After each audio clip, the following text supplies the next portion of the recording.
تقریباً 5 لاکھ سے زائد فوج وہاں پر تعینات ہے مستقل بنیادوں کے اوپر، اور 500,000 بتایا جا رہا ہے، 5 لاکھ سے زائد یہ بنتی ہے۔ اور اب یہ فیصلہ کیا ہے کہ وہ فوج کم پڑ گئی ہے، مزید مظالم ڈھانے کے لیے کشمیریوں کو، معصوم نہتے کشمیریوں کو مزید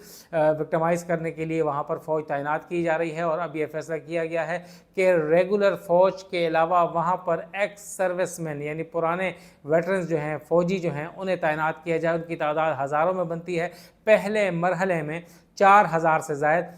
پرانے فوجی ایکس سروس مین وہاں پر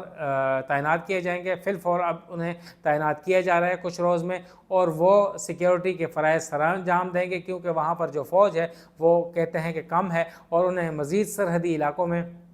اور سینسٹیو لوکیشنز پہ تعینات کیا جا رہا ہے۔ پہلگام کا واقعہ جو تھا فالس فلیگ آپریشن تھا، وہاں پر ان کو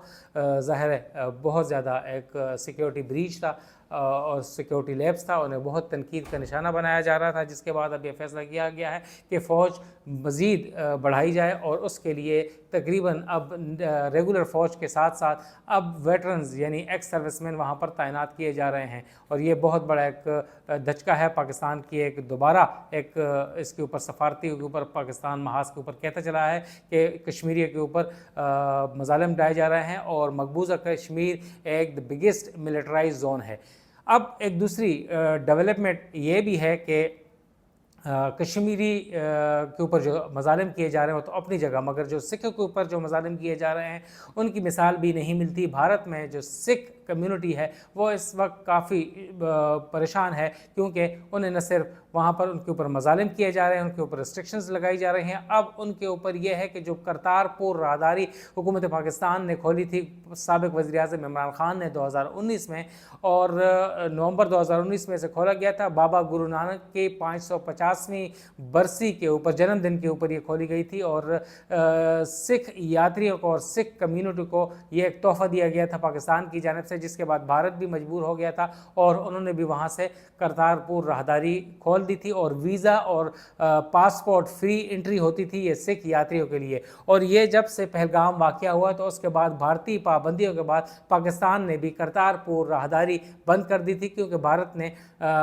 جو واگا اٹاری بارڈر سمیت دیگر جو کراسنگ پوائنٹس تھی تمام تر بند کر دی تھی، جس کے بعد مجبوراً پاکستان کو کرتارپور راہداری بند کرنا پڑی، جس کے بعد اب یہ وہاں کے سکھ جو ہیں بھارت کے، انہوں نے بغاوت کر دی ہے مودی سرکار کے خلاف، اور سخت وہاں پر احتجاج شروع ہو چکے ہیں، وہاں پر دھرنے شروع ہو چکے ہیں۔ دہلی اور دیگر علاقوں میں مودی سرکار کے اوپر، انڈین گورنمنٹ کے اوپر، منسٹری آف ایکسٹرنل افیئرس کے اوپر اور انٹیریئر کے اوپر ایک دباؤ ڈالا جا رہا ہے کہ کرتارپور راہداری کھولی جائے اور وہاں پر یاتریوں کو جانے دیا جائے، کیونکہ جب سے کرتارپور راہداری کھلی ہے 2019 میں، اس وقت سے لے کر اب تک لاکھوں کی تعداد میں یہ سکھ یاتری جو ہیں وہ کرتارپور راہداری جو کہ نارووال میں واقع ہے وہاں پر وزٹ کر چکے ہیں، اور اب اس بارے میں اب یہ کہا جا رہا ہے کہ یہ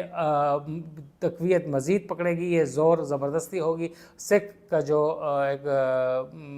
احتجاج ہے، دھرنا ہے، بغاوت ہے، وہ نہ صرف انڈیا کے اندر بلکہ انڈیا کے باہر بھی، امریکہ اور کینیڈا میں بھی یہ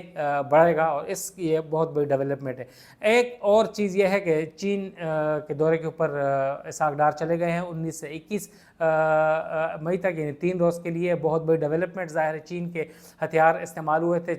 چائنیز میڈ تھے، اور پاکستان کے تعاون سے بنے تھے، JS-10C جہاز اور PL-15 اور چینی ٹیکنالوجی، جس سے بھارت کو شکست فاش اٹھانا پڑی تھی۔ پاکستان کی جو لیڈرشپ ہے وہاں کی لیڈرشپ کو بریف کرے گی۔ اس کے علاوہ بہت اہم ڈیولپمنٹ یہ ہے کہ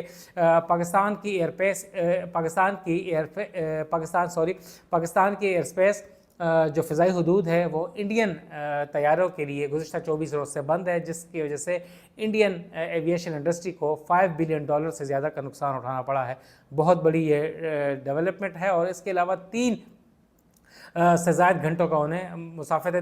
طے کرنی پڑتی ہے۔ کینیڈا، امریکہ، یورپ اور دیگر ممالک کے لیے مسافر بہت زیادہ تنگ ہے، اور بتایا جا رہا ہے کہ اس سال کے آخر تک شاید $700 سے $800 ارب کا انڈین ایویشن کو نقصان اٹھانا پڑے۔